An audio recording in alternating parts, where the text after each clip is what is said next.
Ngayon, sinabi ng Panginoon kay Abram, "Lisanin mo ang iyong bansa, ang mga kamag-anak mo, at kahit ang sambahayan ng iyong ama, at pumunta ka sa lugar na ipapakita ko sa iyo. Gagawin kong isang tanyag na bansa ang lahi mo. Pagpapalain kita at magiging tanyag ang iyong pangalan. Sa pamamagitan mo, marami ang pagpapalain. Pagpapalain ko ang magmamagandang loob sa iyo, pero isusumpa ko naman ang susumpa sa iyo. Sa pamamagitan mo, pagpapalain ko ang lahat ng tao sa mundo." Kaya umalis si Abram sa Haran at pumunta sa Kanaan, ayon sa sinabi ng Panginoon sa kanya. Nasa 75 taong gulang noon si Abram. Sumama sa kanya ang pamangkin niyang si Lot, kasama rin niya ang asawa niyang si Sarai, at ang lahat ng ari-arian at aliping na tipon nila sa Haran. Pagdating nila sa Kanaan, nagpatuloy sila hanggang sa nakarating sa malaking puno ng More roon sa Shechem. Pagkatapos, nagpakita ang Panginoon kay Abram at sinabi sa kanya, "Ang lupaing ito ay ibibigay ko sa mga lahi mo." Kaya gumawa ng altar si Abram para sa Panginoon. Mula roon, lumipat sila sa bundok na nasa silangan ng Betel, at doon sila nagtayo ng tolda sa kalagitnaan ng Betel at Ai. Ang Betel ay nasa kanluran, at ang Ai naman ay nasa silangan. Gumawa rin doon si Abram ng altar at sumamba sa Panginoon. Hindi nagtagal, muli silang lumipat. Nagpatuloy sila sa paglalakbay papunta sa Negev. Ngayon, nagkaroon ng matinding tagutom sa Kanaan, kaya pumunta si Abram sa Ehipto para doon muna manirahan. Nang paparating na sila sa Ehipto, sinabi ni Abram sa kanyang asawa, "Sarai, maganda kang babae. Kapag nakita ka ng mga Ehipsyo, sasabihin nila na asawa kita, kaya papatayin nila ako para makuha ka nila. Mabuti sigurong sabihin mo sa kanila na magkapatid tayo, para hindi nila ako patayin at para maging mabuti ang pagkikitungo nila sa akin dahil sa iyo." Kaya pagdating nila sa Ehipto, nakita nga ng mga Ehipsyo ang kagandahan ni Sarai, at nang makita siya ng mga opisyal ng Faraon, sinabi nila sa hari kung gaano siya kaganda, kaya dinala si Sarai roon sa palasyo. Dahil kay Sarai, naging mabuti ang pagkikitungo ng hari kay Abram, at binigyan pa siya ng mga tupa, kambing, baka, asno, kamelyo at mga alipin. Pero binigyan ng Panginoon ng nakakakilabot na karamdaman ng Faraon at ang mga tauhan niya sa palasyo dahil kay Sarai. Nang malaman ng Faraon ang dahilan ng lahat ng ito, ipinatawag niya si Abram at tinanong, "Ano ba itong ginawa mo sa akin? Bakit hindi mo sinabi na asawa mo pala siya? Bakit mo sinabing magkapatid kayo? Kaya kinuha ko siya para maging asawa ko. Ngayon, heto ang asawa mo. Kunin mo siya at umalis na kayo." Pagkatapos, nagutos ang Faraon sa mga tauhan niya na paalisin na sila. Kaya dinala nila si Abram palabas ng lupain na iyon at pinaalis kasama ang asawa niya at ang lahat ng ari-arian niya. Mula sa Ehipto, pumunta si Abram sa Negev kasama ang asawa niya at dala ang lahat ng ari-arian niya, at sumama rin sa kanila si Lot. Napakayaman na ni Abram. Marami na siyang hayop, pilak at ginto. Mula sa Negev, nagpalipat-lipat sila hanggang makabalik sila sa lugar na dati nilang pinagtayuan ng tolda. Ang lugar na ito ay nasa gitna ng Betel at Ai. Dito rin sila unang nagtayo ng altar nang dumating sila sa Kanaan, at muling sumamba si Abram sa Panginoon. Si Lot na laging kasama ni Abram, saan man siya pumunta ay may sarili ding mga hayop at mga tolda. At dahil marami na ang mga hayop nila at iba pang mga ari-arian, hindi sila maaaring manirahan sa iisang lugar. Ang pastulan ay hindi magkakasya sa kanila. Dahil dito, nag-away-away ang mga tagapagbantay ng mga hayop nila. Kaya sinabi ni Abram kay Lot, "Tayo at ang mga tauhan natin ay hindi dapat mag-away dahil magkakamag-anak tayo. Ang mabuti pa, maghiwalay na lang tayo dahil marami pang lugar na maaaring lipatan. Ikaw ang mamimili kung aling bahagi ng lupain ang pipiliin mo. Kung kakaliwa ka, kakanan ako. Kung kakanan ka, kakaliwa naman ako." Tumanaw si Lot sa paligid at nakita niya na ang kapatagan ng Jordan hanggang sa Zoar ay sagana sa tubig, katulad ng lugar ng Eden at ng lupain ng Ehipto. Kaya pinili ni Lot ang buong kapatagan ng Jordan sa silangan. Sa ganoong paraan, naghiwalay sila ni Abram. Si Abram ay nagpaiwan sa Kanaan, habang si Lot naman ay naroon sa mga lungsod ng kapatagan. Nagtayo si Lot ng mga tolda malapit sa Sodom. Ang mga tao sa Sodom ay talamak na makasalanan, labis ang pagkakasala nila laban sa Panginoon. Nang nakaalis na si Lot, sinabi ng Panginoon kay Abram, "Mula sa kinatatayuan mo, tignan mong mabuti ang paligid. Ang lahat ng lupain na maaabot ng paningin mo ay ibibigay ko sa iyo at sa mga lahi mo, at magiging inyo ito magpakailanman. Pararamihin ko ang lahi mo na kasindami ng buhangin sa mundo. Ang buhangin ay hindi kayang bilangin, kaya ang mga lahi mo ay hindi rin mabibilang. Lumakad ka at ikutin ang buong lupain dahil ibibigay ko itong lahat sa iyo." Kaya inilipat ni Abram ang tolda niya at doon siya nanirahan malapit sa malalaking puno ni Mamre doon sa Hebron, at gumawa siya roon ng altar para sa Panginoon. Nang panahong iyon, sina Haring Amrafel ng Shinar, Haring Aryok ng Elasar, Haring Kedorlaomer ng Elam, at Haring Tidal ng Goyim ay nakipaglaban kina Haring Bera ng Sodom, Haring Birsya ng Gomora, Haring Shinab ng Adma, Haring Shemeber ng Zeboyim, at sa hari ng Bela na tinatawag din na Zoar. Nagtipon ng 5 haring ito kasama ang kanilang mga sundalo doon sa lambak ng Sidim na tinatawag ngayon na Dagat na Patay. Ang mga haring ito ay sinakop ni Kedorlaomer sa loob ng 12 taon, pero ng 13 taon, nagrebelde sila laban sa kanya. At ng 14 na taon, tinalo ni Kedorlaomer at ng mga kakampi niyang hari ang mga Rephaimio sa Ashterot Karnaim, ang mga Zuzita sa Ham, ang mga Imita sa kapatagan ng Kiryataim, at ang mga Hurita sa bundok ng Zir hanggang sa El Paran na malapit sa disyerto. Mula roon, bumalik sila at nakarating sa En Mishpat na tinatawag ngayong Kadesh, at sinakop nila ang lahat ng lupain ng mga Melekita at mga Amoreo na nakatira sa Hazazon Tamar. Tinipon ng mga hari ng Sodom, Gomora, Adma, Zeboyim at Bela ang mga sundalo nila sa lambak ng Sidim, at nakipaglaban sila kina Haring Kedorlaomer ng Elam, Haring Tidal ng Goyim, Haring Amrafel ng Shinar, at Haring Aryok ng Elasar. 5 hari laban sa 4 na hari. Ngayon, ang lambak ng Sidim ay may maraming malalim na hukay na pinagkukunan ng aspalto, at nang tumakas ang hari ng Sodom at Gomora kasama ang mga tauhan nila, nahulog sila sa mga balon, pero ang iba nilang kasama ay tumakas sa mga bundok. Ang lahat ng ari-arian ng Sodom at Gomora, pati ang mga pagkain nila, ay kinuha ng mga kalaban nila. Nabihag din nila si Lot na pamangkin ni Abram, at kinuha ang mga ari-arian nito dahil doon siya nakatira sa Sodom. Pagkatapos itong makuha ng mga kalaban, umalis agad sila. Ngayon, may isang nakatakas at nagbalita kay Abram na Hebreo tungkol sa nangyari. Si Abram ay nakatira malapit sa malalaking puno ni Mamre na Amoreo. Si Mamre at ang mga kapatid niyang sina Eshcol at Aner ang mga kakampi ni Abram. Nang marinig ni Abram na binihag ang kamag-anak nila, tinipon niya agad ang 318 niyang tauhan na talagang maaasahan, at hinabol nila ang 4 na hari hanggang sa Dan. Kinagabihan, hinati ni Abram ang mga tauhan niya at nilusob nila ang mga kalaban, at natalo nila ito. Ang ibang nakatakas ay hinabol nila hanggang sa Hoba sa hilaga ng Damascus. Binawi nila ang lahat ng mga ari-arian na inagaw ng mga kalaban. Binawi rin nila si Lot at ang mga ari-arian nito, pati ang mga babae at ang iba pang mga tao.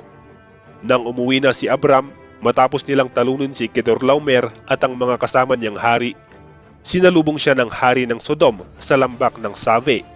Sinalubong din siya ni Haring Melchizedek ng Salem at pari ng kataas-taasang Diyos. May dala si Melchizedek na pagkain at inumin. Binasbasan niya si Abram at sinabi, Naway pagpalain ka, Abram, ng kataas-taasang Diyos na lumikha ng langit at mundo. Purihin ang kataas-taasang Diyos na nagbigay ng tagumpay sa iyo laban sa mga kaaway mo. Pagkatapos, ibinigay ni Abram kay Melchizedek ang ikasampung bahagi ng lahat ng bagay na nakuha niya sa labanan. Ngayon, sinabi ng hari ng Sodom kay Abram, "Sa iyo na lang ang lahat ng ari-arian ko na nabawi mo, pero isauli mo lang sa akin ang lahat ng tauhan ko." Pero sinabi ni Abram sa hari ng Sodom, "Isinusumpa ko sa harapan ng Panginoon, ang kataas-taasang Diyos, na siyang lumikha ng langit at mundo, na hindi ako kukuha ng kahit anumang ari-arian na galing sa iyo, kahit sinulid o kaya'y tali ng sandalyas, para hindi mo masabing ikaw ang nagpayaman sa akin. Hindi ako tatanggap ng kahit anuman para sa sarili ko. Ang ituturing ko lang na natanggap ko ay ang mga kinain ng aking mga tauhan, at pabayaan mo lang sina Aner, Eshkol at Mamre na sumama sa akin sa pagkuha ng bahagi nila sa mga bagay na nakuha mula sa labanan." Pagkatapos noon, nagsalita ang Panginoon kay Abram sa pamamagitan ng isang pangitain. Sinabi niya, "Abram, huwag kang matakot dahil ako ang magiging kalasag mo at gagantimpalaan kita." Pero sinabi ni Abram, "O Panginoong Diyos, ano po ang halaga ng gantimpalan niyo sa akin dahil hanggang ngayon ay wala pa po akong anak? Ang magiging tagapagmana ko po ay si Eleazar na taga Damascus. Dahil hindi niyo po ako binigyan ng anak, kaya isa sa mga alipin ng sambahayan ko ang magmamana ng mga ari-arian ko." Sinabi sa kanya ng Panginoon, "Hindi siyang magmamana ng mga ari-arian mo, kundi ang sarili mong anak." Pagkatapos, dinala siya ng Panginoon sa labas at sinabi, "Masdan mo ang mga bituin sa langit, bilangin mo kung makakaya mo, magiging ganyan din karami ang lahi mo." Nanalig si Abram sa Panginoon, at dahil dito, itinuring siyang matuwid. Sinabi pa niya kay Abram, "Ako ang Panginoon na nag-utos sa iyo na lisanin ang Ur na sakop ng mga Kaldeo para ibigay sa iyo ang lupaing ito at magiging pag-aari mo." Pero sinabi ni Abram, "O Panginoong Diyos, paano ko po malalaman na magiging akin ito?" Sumagot ang Panginoon, "Dalhan mo ako rito ng isang dumalagang baka, isang babaeng kambing at isang lalaking tupa, na ang bawat isa'y 3 taon ng gulang, at magdala ka rin ng isang inakay na bato-bato at isang inakay na kalapati." Kaya dinala ni Abram ang lahat ng ito sa Panginoon. Pagkatapos, pinaghati-hati niya at inilapag sa gitna ng magkakatapat ang bawat kabiyak. Ang bato-bato lamang at ang mga kalapati ang hindi niya hinati. Dumadapo sa hinating mga hayop ang mga ibong kumakain ng patay, pero binubugaw ito ni Abram. Nang palubog na ang araw, nakatulog ng mahimbing si Abram at matinding takot ang dumating sa kanya. Pagkatapos, sinabi sa kanya ng Panginoon, "Siguradong ang iyong mga lahi ay maninirahan sa ibang bansa, at gagawin silang mga alipin doon at pagmamalupitan sa loob ng 400 taon. Ngunit paparusahan ko ang bansang aalipin sa kanila. Pagkatapos, aalis sila sa bansang iyon na dala ang maraming kayamanan. Ikaw naman, Abram, pahahabain ko ang buhay mo at mamamatay ka sa katandaan na may kapayapaan. Lilipas muna ang 4 na henerasyon bago makabalik dito ang mga lahi mo, dahil hindi pa umaabot sa sukdulan ang pagkakasala ng mga Amoreo para parusahan sila at paalisin sa lupaing ito." Nang lumubog na ang araw at dumilim na, biglang may nakita si Abram na palayok na umuusok at nakasinding sulo na dumaraan sa gitna ng mga hinating hayop. Sa araw na iyon, gumawa ng kasunduan ang Panginoon kay Abram. Sinabi niya, "Ibibigay ko sa mga lahi mo ang lupaing ito mula sa dulo ng ilog na hangganan ng Ehipto hanggang sa malaking ilog na Euphrates. Ito ang lupain ng mga Keneo, Kenizeo, Kadmoneo, Heteo, Perezeo, Refaimeo, Amoreo, Cananeo, Gargasio at mga Jebuseo." Si Sarai na asawa ni Abram ay hindi magkaanak. May alipin siyang babae na taga-Ehipto na ang pangalan ay Hagar. Sinabi ni Sarai kay Abram, "Dahil hindi pinahintulutan ng Panginoon na magkaanak ako, mabuti pa sigurong sumiping ka sa alipin kong babae." Baka sakaling magkaroon tayo ng anak sa pamamagitan niya. Pumayag si Abram sa sinabi ng kanyang asawa, kaya ibinigay ni Sarai si Hagar kay Abram para maging asawa nito, at nagbuntis nga si Hagar. Nang malaman ni Hagar na buntis siya, hinamak niya si Sarai. Dahil dito, sinabi ni Sarai kay Abram, "Ngayong buntis na si Hagar, hinahamak na niya ako. Ikaw ang dapat sisihin. Ibinigay ko siya sa iyo at ikaw dapat ang sumaway sa kanya." Ang Panginoon na ang humatol kung sino sa atin ang tama. Sumagot si Abram, "Kung ganoon, ibabalik ko siya sa iyo bilang alipin mo at bahala ka kung ano ang gusto mong gawin sa kanya." Simula noon, hindi naging maganda ang pagkikitungo ni Sarai kay Hagar, kaya lumayas na lamang ito. Nakita si Hagar ng anghel ng Panginoon doon sa bukal ng tubig sa ilang. Ang bukal na ito ay malapit sa daan na papuntang Shur. Tinanong siya ng anghel, "Hagar, alipin ni Sarai, saan ka ba nanggaling at saan ka pupunta?" Sumagot siya, "Lumayas po ako sa amo kong si Sarai." Sinabi ng anghel sa kanya, "Bumalik ka sa amo mo at magpakumbaba ka sa kanya." Pagkatapos, sinabi pa ng anghel, "Pararamihin ko ang lahi mo na ang dami nila'y hindi mabibilang." At sinabi pa ng anghel ng Panginoon sa kanya, "Buntis ka na at hindi magtatagal ay magkakaanak ka ng lalaki. Pangangalanan mo siyang Ishmael, dahil pinakinggan ng Panginoon ang pagtawag mo sa kanya dahil sa iyong pagtitiis. Pero ang anak mo ay mabubuhay na katulad ng isang asnong gubat. Kakalabanin niya ang lahat at ang lahat ay lalaban sa kanya, kahit ang mga kamag-anak niya ay lalaban sa kanya." Tinawag ni Hagar na Diyos na nakakakita ang pangalan ng Panginoon na nakipag-usap sa kanya. Dahil sinabi niya, "Tunay bang nakita ko ang Diyos na nakakakita sa akin sa lugar na ito?" Iyon ang bukal na naroon sa gitna ng Kadesh at Bered na tinatawag na Bir-lahai-roi. Bumalik si Hagar kay Sarai at dumating ang panahon na nanganak siya ng isang lalaki. Pinangalanan ni Abram ang bata na Ishmael. Nasa 86 na taong gulang si Abram nang ipinanganak si Ishmael. Nang 79 na taong gulang si Abram, nagpakita sa kanya ang Panginoon at sinabi, "Ako ang Diyos na makapangyarihan. Palagi kang maging matapat sa akin at mamuhay ng matuwid. Tutuparin ko ang kasunduan ko sa iyo. Pararamihin ko ang mga lahi mo." Nang marinig ito ni Abram, nagpatira pa siya bilang paggalang sa Diyos.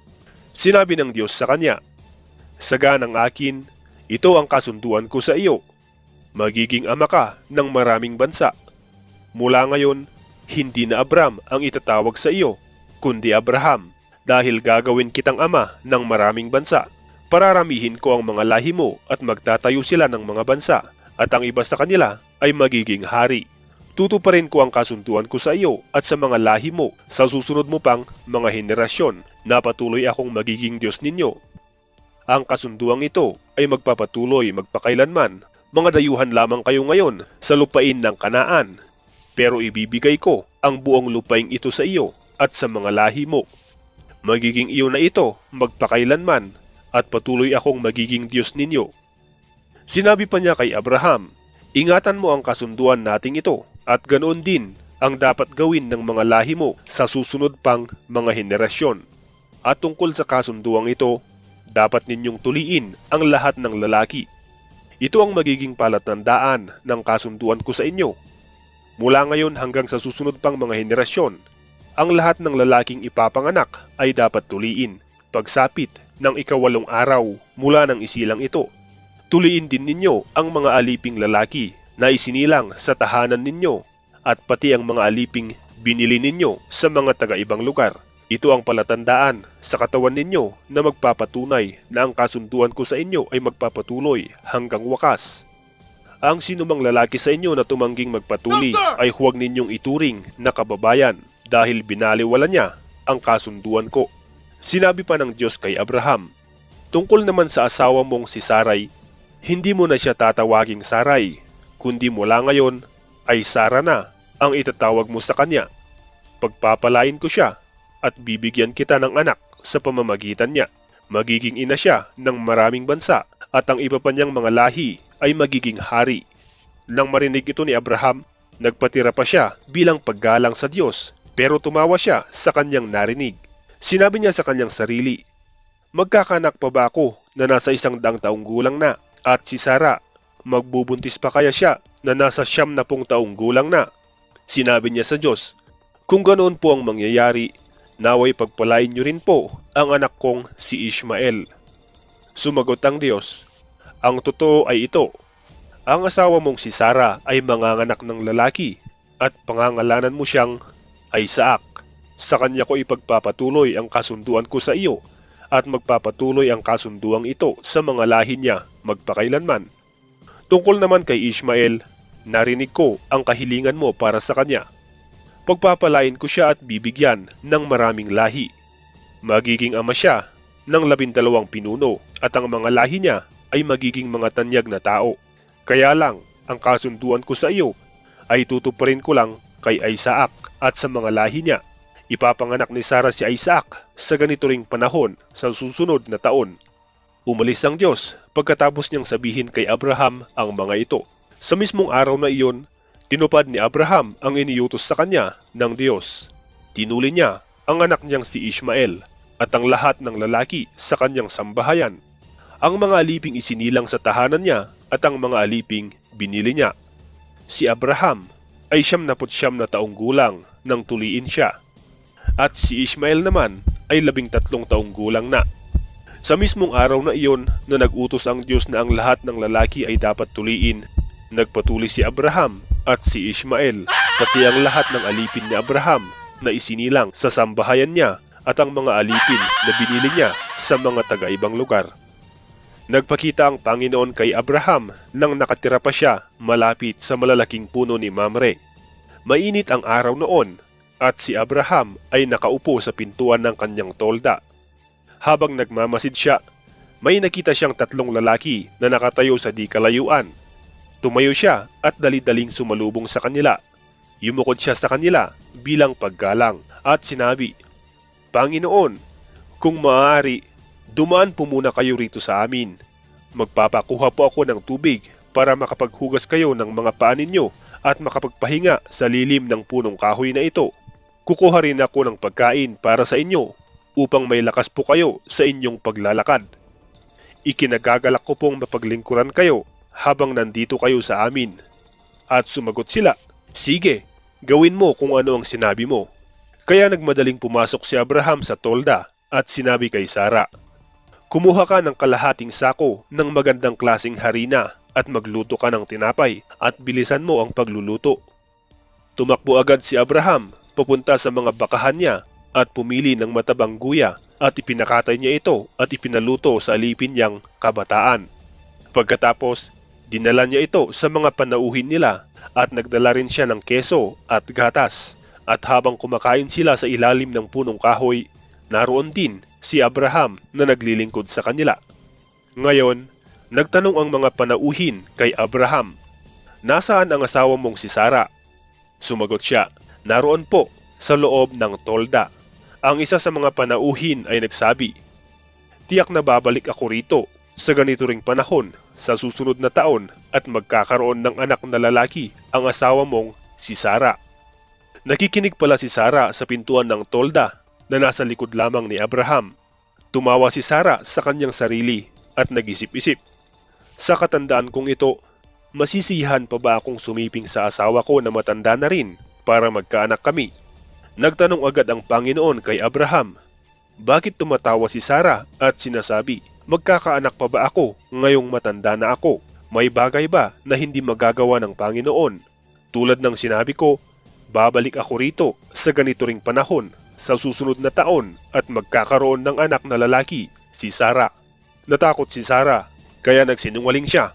Sinabi niya, hindi po ako tumawa. Pero sinabi ng Panginoon, tumawa ka talaga. Pagkatapos, umalis ang 3 lalaki. Inihatid sila ni Abraham hanggang sa lugar kung saan nakikita nila sa ibaba ang lungsod ng Sodom. Sinabi ng Panginoon, hindi ko itatago kay Abraham ang gagawin ko. Talagang magiging malaki at makapangyarihang bansa ang mga lahi niya sa hinaharap. At sa pamamagitan niya, makakatanggap ng pagpapala ang ibang mga bansa. Pinili ko siya para ipatubad niya sa mga anak at mga lahi niya ang utos ko na gumawa sila ng tama at matuwid. Sa ganoong paraan, matutupad ang aking pangako sa kanya. Pagkatapos, sinabi ng Panginoon kay Abraham, maraming tao ang dumadaing doon sa Sodom at Gomora dahil sobrang sama na ng lugar na iyon. Kaya pupunta ako roon para malaman ko kung totoo o hindi ang mga daing ng mga tao roon. Lumakad agad ang dalawang lalaki papuntang Sodom, pero nagpaiwan ang Panginoon at si Abraham. Lumapit si Abraham sa Panginoon at nagtanong, lilipulin niyo po ba ang mga matuwid kasama ng mga makasalanan? Kung mayroon po kayang 50 matuwid sa lungsod na iyan, lilipulin niyo pa rin po ba ang buong lungsod? Hindi niyo po ba kahahabagan ang lungsod dahil sa 50 taong matuwid? Hindi po kapanipaniwala na lilipulin ninyo ang mga matuwid kasama ng mga makasalanan. Hindi po maaaring pare-pareho ang pakikitungo nyo sa kanila. Kayo po na humahatol sa buong mundo, hindi po ba't dapat gawin ninyo kung ano ang tama? Sumagot ang Panginoon, kung may makita akong 50 taong matuwid sa Sodom, hindi ko lilipulin ang buong lungsod, alang-alang sa kanila. Muling nagsalita si Abraham, O Panginoon, patawarin niyo po akong naglakas loob na makipag-usap sa inyo. Tao lang po ako at wala akong katuwiran na magsabi nito sa inyo.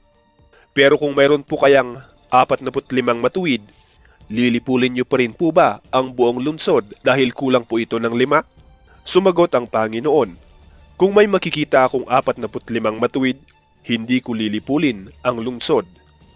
Muling nagsalita si Abraham, kung 40 lang po kaya ang matuwid? Sumagot ang Panginoon, hindi ko lilipulin ang lungsod, alang-alang lamang sa 40 matuwid. Muling nagsalita si Abraham, huwag po sana kayong magalit sa akin, Panginoon, dahil nagtatanong pa po ako, ano po kaya kung may 30 tao na lang na matuwid? Sumagot ang Panginoon, hindi ko pa rin lilipulin ang lungsod kung may makita akong 30 tao na matuwid.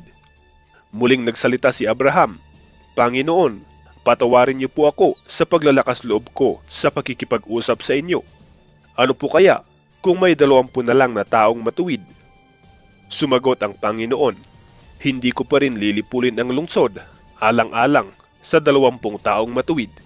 Muling nagsalita si Abraham, Panginoon, huwag po sana kayong magagalit. Huling tanong na po ito. Halimbawa, 10 na lang po ang nakita ninyong matuwid. Sumagot ang Panginoon, hindi ko pa rin lilipulin ang lungsod, alang-alang sa 10 matuwid. Pagkatapos nilang mag-usap, umalis ang Panginoon at si Abraham ay umuwi sa kanila. Magdidilim na nang dumating ang dalawang anghel sa Sodom. Nakaupo noon si Lot sa pintuan ng lungsod. Pagkakita ni Lot sa kanila, tumayo siya at sinalubong sila. Pagkatapos, yumukod siya sa harapan nila bilang paggalang at nagsabing, kung maaari po, dumaan muna kayo sa bahay ko para makapaghugas kayo ng mga paa ninyo at dito na po kayo matulog ngayong gabi at bukas na lang kayo ng umaga magpatuloy sa paglalakbay ninyo. Pero sumagot sila, huwag na lang. Doon na lang kami matutulog sa plaza ngayong gabi. Pero pinilit sila ni Lot, kaya sumama na lang sila sa bahay niya. Naghanda si Lot ng mga inumin at mga pagkain. Nagpaluto rin siya ng tinapay na walang pampaalsa at nang handa na, naghapunan sila. Nang mahihiga na sila para matulog, dumating ang lahat ng bata at matatandang lalaki ng Sodom at pinaligiran nila ang bahay ni Lot. Tinawag nila si Lot at tinanong, nasaan na ang mga panauhin mong lalaki na dumating ngayong gabi? Palabasin mo sila rito dahil gusto namin silang sipingan. Lumabas si Lot ng bahay para harapin sila. Nang lumabas siya, isinara niya agad ang pintuan. Sinabi niya sa kanila, mga kaibigan, nakikiusap ako sa inyo na huwag ninyong gagawin ang iniisip ninyong masama. Kung gusto nyo, may 2 akong anak na dalaga. Ibibigay ko sila sa inyo at bahala na kayo kung ano ang gusto ninyong gawin sa kanila. Pero huwag ninyong galawin ang 2 taong ito dahil mga bisita ko sila at dapat ko silang protektahan. Pero sinabi ng mga tao, dayuhan ka lang dito, kaya sino ka para makialam sa amin? Umalis ka riyan, baka mas higit pa ang magawa namin sa iyo kaysa sa kanila. Pagkatapos, itinulak nila si Lot. Lalapit sana sila sa pintuan para gibayin ito. Pero binuksan ito ng dalawang anghel na nasa loob at hinatak nila si Lot papasok at isinara ang pintuan. Pagkatapos, binulag nila ang mga tao na nasa labas para hindi na nila makita ang pintuan. Sinabi ng dalawang anghel kay Lot, kung may mga anak ka pa o mga manugang na lalaki o mga kamag-anak sa lungsod na ito, isama mo silang lahat at umalis kayo rito. Dahil lilipulin namin ang lungsod na ito. Narinig ng Panginoon ang mga daing laban sa mga taong ito na puro kasamaan ang ginagawa. Kaya ipinadala niya kami para lipulin ang lungsod na ito. Kaya pinuntahan ni Lot ang mga magiging manugang niyang lalaki at sinabi, magmadali kayong umalis dito dahil lilipulin na ng Panginoon ang lungsod na ito. Pero hindi sila naniwala dahil akala nila'y nagbibiro lang si Lot. Nang magbubukang liwayway na, pinagmadali si Lot ng mga anghel na umalis sa lungsod. Sinabi nila, bilisan mo, dalhin mo ang asawa mo at ang dalawang anak mong babae na nandito at umalis kayo agad dahil baka madamay kayo kapag nilipol na ang lungsod na ito dahil sa sobrang sama ng mga tao rito. Hindi pa sana aalis si Lot, pero dahil naaawa ang Panginoon sa kanila, hinawakan sila ng mga anghel sa kamay at dinala palabas ng lungsod. Nang nasa labas na sila ng lungsod, sinabi ng Panginoon, tumakbo kayo, huwag kayong lilingon o hihinto sa kahit saan dito sa kapatagan. Tumakbo kayo papunta sa bundok para hindi kayo mamatay. Pero sumagot si Lot, Panginoon ko, huwag niyo na po akong patakbuhin papunta sa bundok. Kinahabagan ninyo ako at ipinakita ang kabutihan niyo sa akin sa pagliligtas ninyo sa buhay ko. Pero napakalayo po ng bundok, baka maabutan ako ng sakuna at mamatay ako bago makarating doon. Nakita niyo po ba ang maliit na bayang iyon sa unahan? Tiyak na mararating ko po iyon dahil malapit lang. Maaari po bang doon na lang ako pumunta sa maliit na bayang iyon para maligtas ako? Sumagot ang Panginoon, oo, payag ako sa kahilingan mo. Hindi ko lilipulin ang bayan na iyon. Sige, tumakbo na kayo roon dahil wala pa akong gagawin hanggat hindi pa kayo nakakarating doon. Ang bayang iyon ay tinatawag na Zoar dahil maliit ang bayang iyon. Nakasikat na ang araw nang dumating sina Lot sa Zoar. Biglang pinaulanan ng Panginoon nang naglalagablab na asupre ang Sodom at Gomora.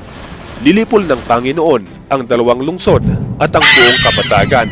Namatay ang lahat ng nakatira roon, pati ang lahat ng tanim. Lumingon ang asawa ni Lot kaya ginawa siyang haliging asin. Kinaumagahan, dali-daling pumunta si Abraham sa lugar kung saan siya nakipag-usap sa Panginoon. Minasdan niya ang Sodom at Gomora at ang buong kapatagan. Nakita niya ang usok na pumapaitaas mula sa lupa na parang usok na nagmula sa isang malaking horno. Inalala ng Diyos si Abraham nang lipulin ng Diyos ang mga lungsod sa kapatagan kung saan nakatira si Lot. Iniligtas niya muna si Lot para hindi ito mapahamak. Dahil natakot si Lot na tumira sa Zoar, lumipat siya at ang dalawa niyang anak na dalaga sa bundok at tumira sila sa kuweba. Isang araw, sinabi ng panganay sa kanyang kapatid, matanda na ang ating ama at wala ng ibang lalaki rito na maaari nating mapangasawa para magkaanak tayo katulad ng pamamaraan ng tao kahit saan sa mundo. Mabuti pang painumin natin ang ating ama ng alak hanggang sa malasing siya. Pagkatapos, sumiping tayo sa kanya para magkaanak tayo sa pamamagitan niya. Kaya ng gabing iyon, nilasing nila ang kanilang ama. Pagkatapos, sumiping ang panganay na anak sa kanyang ama. Pero dahil sa sobrang kalasingan ni Lot, hindi niya namalayan kung ano ang nangyari. Kinabukasan, sinabi ng panganay sa nakababata niyang kapatid, sumiping na ako kagabi sa ating ama. At ngayong gabi, muli natin siyang painumin ng alak hanggang sa malasing siya. At ikaw naman ang sumiping sa kanya para tayong dalawa ay magkaanak sa pamamagitan niya. Kaya ng gabing iyon, muli nilang nilasing ang kanilang ama at ang nakababatang kapatid naman ang sumiping sa kanya. At sa sobrang kalasingan, hindi rin niya namalayan kung ano ang nangyayari. Sa ganoong paraan, nabuntis ang dalawang anak ni Lot sa pamamagitan niya.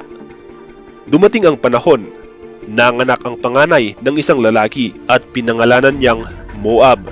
Siya ang pinagmulan ng lahi ng mga Moabita.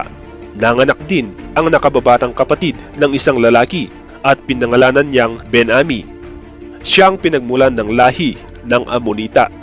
Umalis sina Abraham sa Mamre at pumunta sa Negev. Doon sila tumira sa kalagitnaan ng Kadesh at Shur. Hindi nagtagal, lumipat sila sa Gerar. Habang naroon sila, ang pagkilala ni Abraham kay Sara sa mga tao ay kapatid niya ito. Kaya ipinakuha si Sara ni Haring Abimelech ng Gerar. Isang gabi, nagpakita ang Diyos kay Abimelech sa pamamagitan ng isang panaginip. Sinabi niya, "Mamamatay ka dahil kinuha mo ang babaeng iyan na may asawa na." Pero dahil hindi pa nagagalaw ni Abimelech si Sara, sinabi niya sa Panginoon, "Bakit niyo po ako papatayin at ang mga tauhan ko? Wala po akong kasalanan." Sinabi po kasi ni Abraham na kapatid niya si Sara at sinabi rin ni Sara na kapatid niya si Abraham, "Inosente po ako at wala akong masamang balak sa pagkuha kay Sara." Sinabi pa sa kanya ng Diyos sa panaginip, "Oo, alam kong wala kang masamang balak, kaya hindi ko ipinahintulot na magalaw mo siya para hindi ka magkasala sa akin. Pero dapat mo siyang ibalik sa asawa niya dahil lang asawa niya at ipapanalangin ka niya para hindi ka mamatay. Pero kapag hindi mo siya naibalik, binabalaan kita na mamamatay ka, pati ang lahat ng tauhan mo." Kinabukasan, maagang ipinatawag ni Abimelech ang lahat ng opisyal niya at sinabi sa kanila ang tungkol sa kanyang panaginip. At labis silang natakot. Pagkatapos, ipinatawag ni Abimelech si Abraham at itinanong, "Ano ang ginawa mong ito sa amin? Ano ba ang kasalanan ko sa iyo na inilagay mo sa kapahamakan ang buong kaharian ko? Hindi tama ang ginawa mo. Bakit mo ito ginawa?" Sumagot si Abraham, "Akala ko po wala ni isa man dito na gumagalang sa Diyos, kaya naisip ko na baka patayin niyo ako para makuha niyo ang asawa ko. Totoo po na magkapatid kami, pero sa ama lang at hindi sa ina, at napangasawa ko po siya. Nang sinabihan po ako ng Diyos na umalis sa tahanan ng aking ama, sinabi ko kay Sara na ipakilala niya na magkapatid kami kahit saan kami pumunta. Sa ganitong paraan, maipapakita niya ang pagmamahal niya sa akin." Ibinalik ni Abimelech si Sara kay Abraham at binigyan pa niya si Abraham ng mga tupa, baka at mga aliping babae at lalaki. Pagkatapos, sinabi niya kay Abraham, "Payag akong patirahin kayo sa aking lupain. Tumira kayo kahit saan niyo gusto." Sinabi rin niya kay Sara, "Bibigyan ko ang kapatid mo ng 1,000 pirasong pilak bilang katibayan sa lahat ng kasamahan ninyo na hindi kita nagalaw at para hindi sila mag-isip na nakagawa ka ng masama."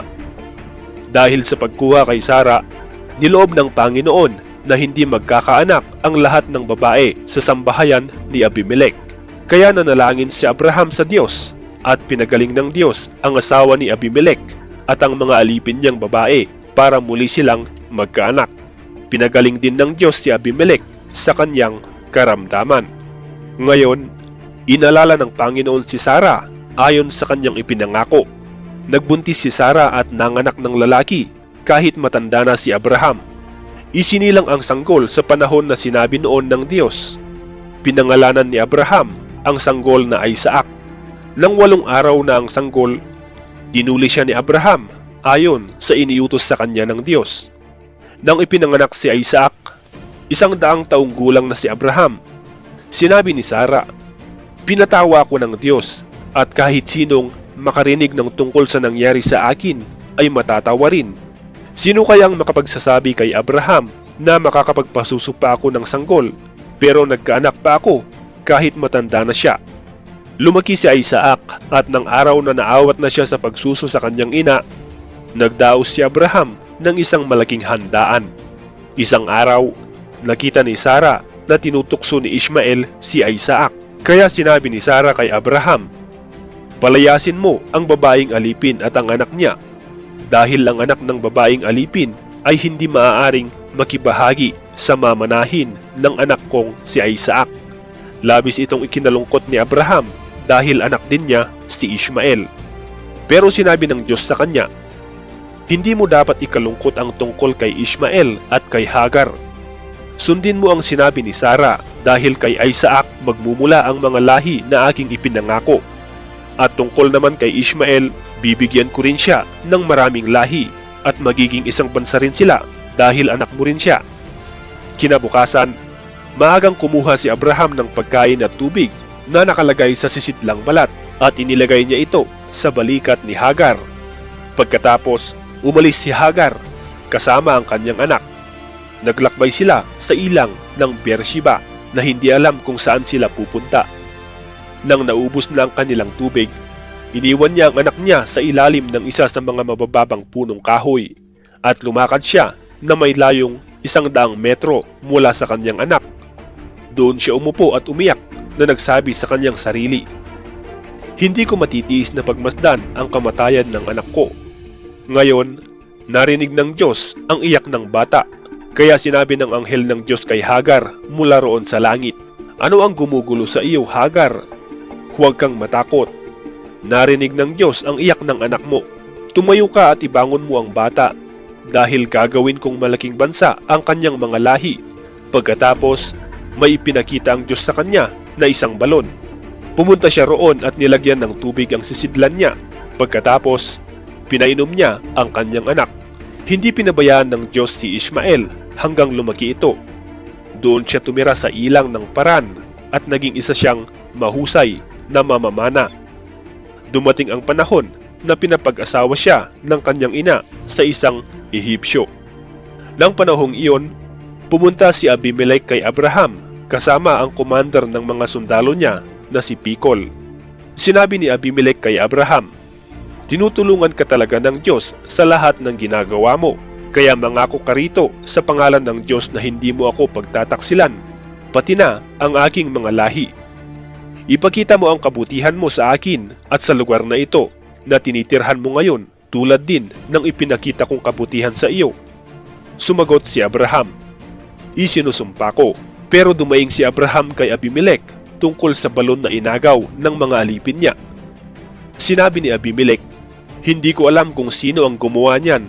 Hindi mo naman ako sinabihan at ngayon ko lang nalaman iyon." Kaya kumuha si Abraham ng mga tupa at baka at ibinigay niya kay Abimelech. Pagkatapos, gumawa silang dalawa ng kasunduan. Kumuha rin si Abraham ng 7 babaeng tupa at ibinukod ito. Nagtanong si Abimelech, "Para kanino ang 7 babaeng tupa na ibinukod mo?" Sumagot si Abraham, "Tanggapin mo ang 7 babaeng tupa na ito bilang katibayan na ako ang naghukay ng balong iyan, dahil sa sumpaan nila, ang lugar na iyon ay tinawag na Beersheba." Pagkatapos ng sumpaan nila roon sa Beersheba, bumalik si Abimelech at si Pikol sa lupain ng mga Filisteo. Nagtanim si Abraham ng isang punong kahoy na tamarisko doon sa Beersheba at sumamba siya sa Panginoon, ang Diyos na walang hanggan. Nanirahan si Abraham sa lupain ng mga Filisteo sa mahabang panahon. Dumating ang panahon na sinubukan ng Diyos si Abraham.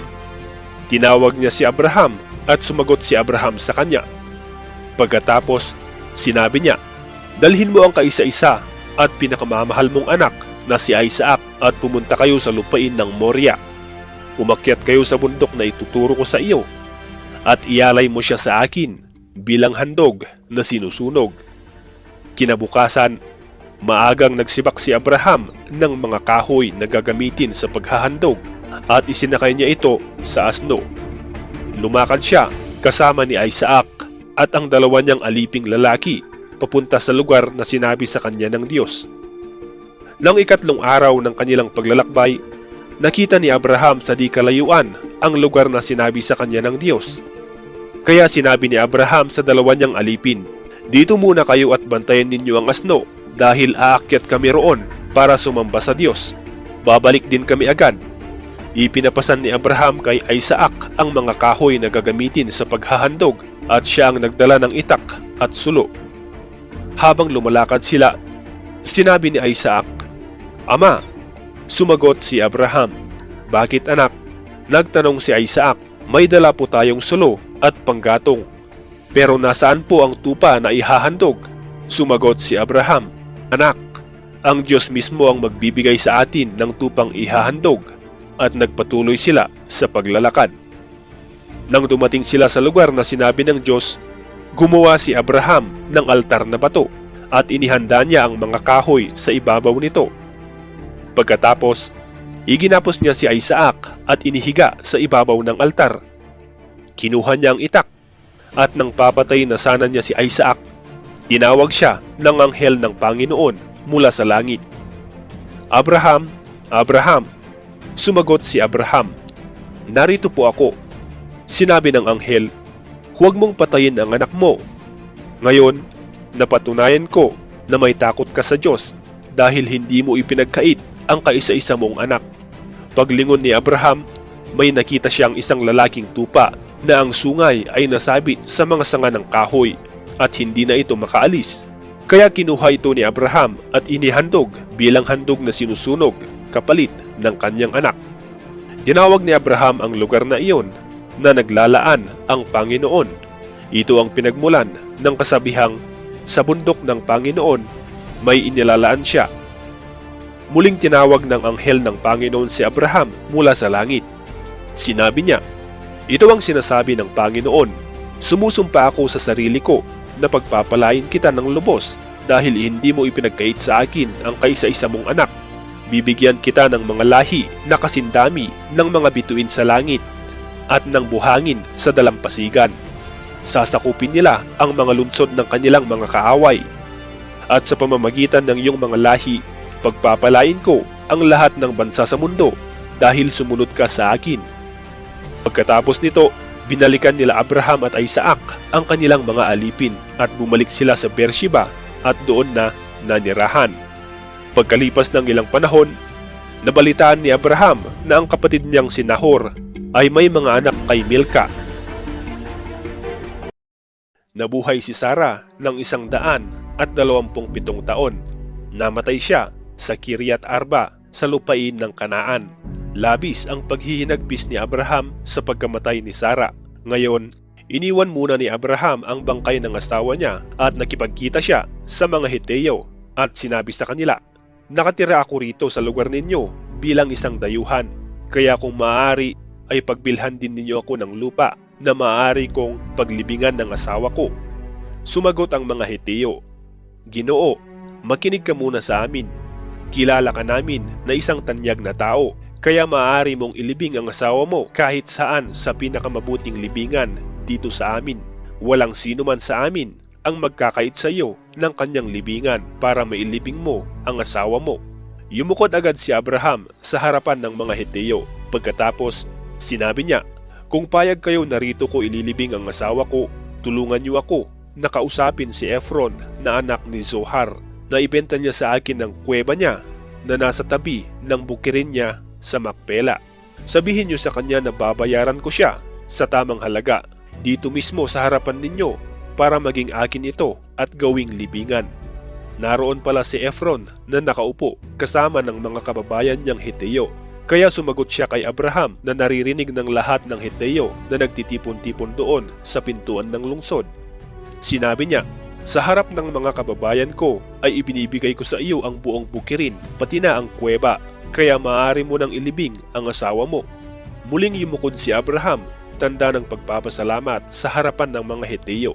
Kaya sinabi niya kay Efron na naririnig ng lahat, makinig kayo sa akin. Babayaran ko ang halaga ng bukirin. Tanggapin mo ang bayad ko para mailibing ko na doon ang asawa ko. Sumagot si Efron, Ginoo, ang lupa ay nagkakahalaga ng 400 pirasong pilak, pero anuman iyon sa ating dalawa. Sige, ilibing mo na ang asawa mo. Pumayag si Abraham sa halagang sinabi ni Efron, kaya nagkilo siya ng 400 pirasong pilak, ayon sa bigat na pinagbabasihan noon ng mga mangangalakal, at ibinayad niya ito kay Efron sa harap ng mga Heteo. Kaya naging pag-aari ni Abraham ang bukid ni Efron sa Makpela sa silangan ng Mamre, pati na ang kuweba at ang mga punong kahoy sa paligid ng bukid. Saksi ang lahat ng Heteo na nagtipon doon sa pintuan ng lungsod. Inilibing agad ni Abraham si Sarah sa kuweba na nasa bukirin ng Makpela na sakop ng lupain ng Kanaan. Ang Makpela ay malapit sa Mamre na siyang Hebron, kaya ang bukid pati ang kuweba na dating pagmamay-ari ng mga Heteo ay naging kay Abraham na at ginawa niya itong libingan. Matandang-matanda na si Abraham at pinagpala siya ng Panginoon sa lahat ng bagay. Isang araw, kinausap niya ang tagapamahalang alipin niya na nag-aasikaso ng lahat ng ari-arian niya. Ilagay mo ang kamay mo sa pagitan ng dalawang hita ko at sumumpa ka sa akin sa pangalan ng Panginoon, ang Diyos ng kalangitan at ng lupa, na hindi ka pipili ng taga rito sa Kanaan na kasama nating naninirahan dito para mapangasawa ng anak kong si Isaac.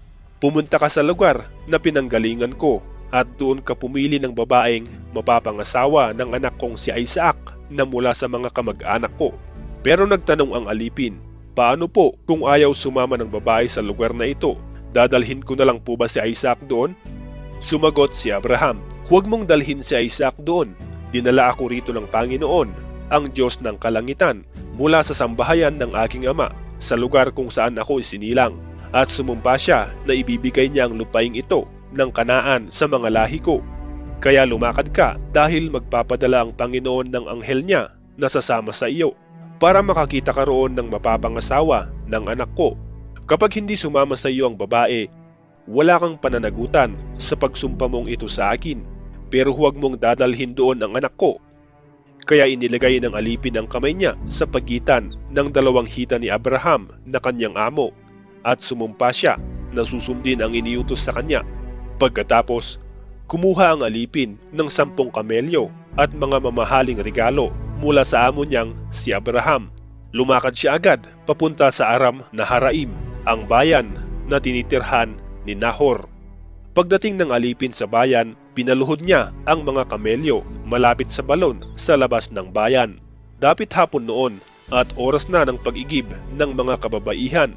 Nanalangin ng alipin, Panginoon, Diyos ng amo kong si Abraham, naway magtagumpay po ako sa pakay ko rito at ipakita ninyo ang kabutihan ninyo sa aking amo.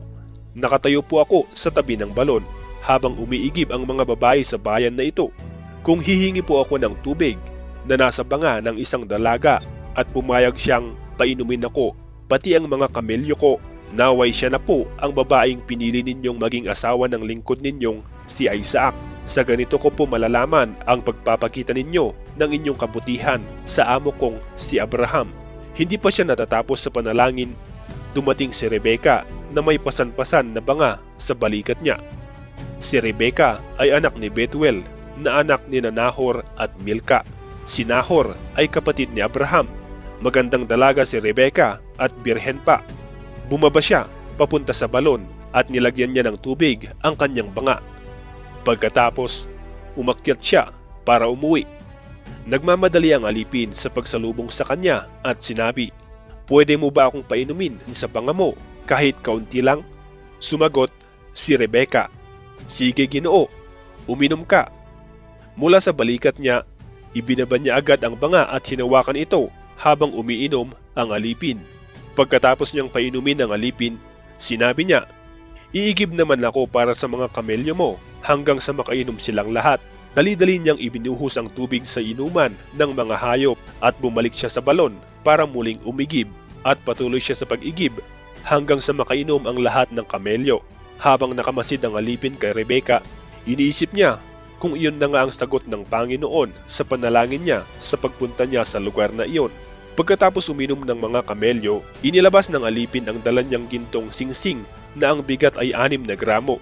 Inilabas din niya ang 2 pulseras na ginto na ang bigat ay mga 120 gramo at ibinigay niya ito kay Rebeka. Pagkatapos, nagtanong siya kay Rebeka, "Kanino kang anak? May lugar pa ba sa inyo na maaari naming matulugan ngayong gabi?" Sumagot si Rebeka, "Anak ako ni Betuel na anak na lalaki ni Nahor at Milka. May matutulugan kayo roon sa amin at marami ring dayami at pagkain para sa mga kamelyo ninyo." Yumukod agad ang alipin at sumamba sa Diyos. Sinabi niya, "Purihin ang Panginoon, ang Diyos ng aking amo na si Abraham. Ipinakita niya ang kanyang kabutihan sa aking amo. Ako mismo ay ginabayan niya sa pagpunta ko rito sa mga kamag-anak ng aking amo." Patakbong umuwi si Rebeka sa bahay ng kanyang ina at sinabi niya sa kanila ang lahat ng nangyari. Ang kapatid niyang si Laban ay naroon din na nakikinig sa sinasabi niya tungkol sa binanggit ng tao sa kanya. Nakita ni Laban ang singsing at pulseras na suot-suot ni Rebeka. Kaya tumakbo siya papunta sa balon at pumunta sa taong sinasabi ni Rebecca. Naroon pa rin ang lalaki na nakatayo malapit sa balon sa tabi ng mga kamelyo. Sinabi ni Laban sa kanya, "Ikaw pala ang taong pinagpala ng Panginoon. Bakit pa kayo nakatayo lang dyan? Halika sa bahay dahil inihanda ko na ang silid para sa iyo at ang lugar para sa mga kamelyo mo." Sumama ang alipin kay Laban. Pagdating nila sa bahay, ibinaba ni Laban ang mga karga ng mga kamelyo at binigyan niya agad ang mga kamelyo ng dayami at pagkain. Dinalhan niya ng tubig ang alipin at ang mga kasama nito para makapaghugas sila ng mga paa. Nang mabigyan na sila ng pagkain, sinabi ng alipin, "Hindi ako kakain hanggat hindi ko pa nasasabi ang pakay ko sa pagpunta ko rito." Sumagot si Laban, "Sige, sabihin mo sa amin." Sinabi niya, "Alipin ako ni Abraham. Pinagpala ng Panginoon ang aking amo at napakayaman na niya ngayon. Binigyan siya ng Panginoon ng maraming tupa, kambing, baka, kamelyo, asno, pilak, ginto, at mga aliping lalaki at babae. Kahit matanda na ang asawa niyang si Sara, nagkaanak pa rin siya at ang anak nilang lalaki ang siyang magmamana ng lahat ng ari-arian niya. Pinasumpa ko ng aking amo para tuparin ko ang kanyang utos. Sinabi niya, huwag kang pipili ng mapapangasawa ng anak ko rito sa mga taga-Kanaan na ang lupain ay tinitirhan natin ngayon. Pumunta ka sa tahanan ng aking ama at doon ka pumili ng mapapangasawa ng anak ko mula sa aking mga kamag-anak." Pero nagtanong ako, "Paano po kung hindi sumama ang babae sa akin?" Sumagot siya, "Ang Panginoon na sinusunod ko ay magpapadala ng anghel niya para samahan ka na mamagitan sa anak ko. Makakakita ka ng mapapangasawa ng anak ko mula sa aking mga kamag-anak sa sambahayan ng aking ama. Kung doon ka pupunta sa mga kamag-anak ko, hindi darating sa iyo ang kasamaang sinasabi ko na mangyayari kung hindi mo tutuparin ang ating sumpaan kahit hindi nila pasamahin ang babae sa iyo." Kaya pagdating ko kanina sa balon, nanalangin ako. Sinabi ko, "Panginoon, Diyos ng aking amo na si Abraham, naway magtagumpay po ako sa pakay ko rito at ipakita niyo po ang inyong kabutihan sa aking amo. Ngayon po, nakatayo ako rito sa tabi ng balon. Kung may darating po na dalagang iigib ng tubig, hihingi ako ng kaunting tubig sa kanyang banga. Kung papayag po siya na painumin ako, pati ang mga kamelyo ko, naway siya na po ang babaeng pinili nyo na maging asawa ng anak ng aking amo." Hindi pa nga ako natatapos sa aking panalangin, dumating si Rebecca na may pasan-pasan na banga sa kanyang balikat. Bumaba siya papunta sa balon at umigib. Sinabi ko sa kanya, "Pwede mo ba akong painumin?" Ibinaba niya agad ang banga mula sa kanyang balikat at sinabi, "Sige, uminom ka at paiinumin ko rin ang mga kamelyo mo." Kaya uminom ako at pinainom din niya ang mga kamelyo ko. Pagkatapos, tinanong ko siya kung kanino siyang anak. Sumagot siya, "Kay Bethuel na anak na lalaki ni Nahor at Milka." At nilagyan ko ng singsing ang ilong niya at sinuotan ng mga pulseras ang kanyang braso. Yumukod ako agad at sumamba sa Panginoon. Nagpuri ako sa Panginoon, ang Diyos ng amo kong si Abraham. Siya ang gumagabay sa akin sa tamang lugar, kung saan ko nakita ang anak ng kamag-anak ng aking amo para maging asawa ng kanyang anak. Ngayon, gusto kong malaman kung ibibigay niyo na maging asawa ni Isaac si Rebecca bilang pagpapakita ng kabutihan niyo sa aking amo. Sabihin niyo po agad para malaman ko rin kung ano ang gagawin ko." Sumagot sina Laban at Bethuel, "Dahil ito ay kalooban ng Panginoon, wala na kaming masasabi.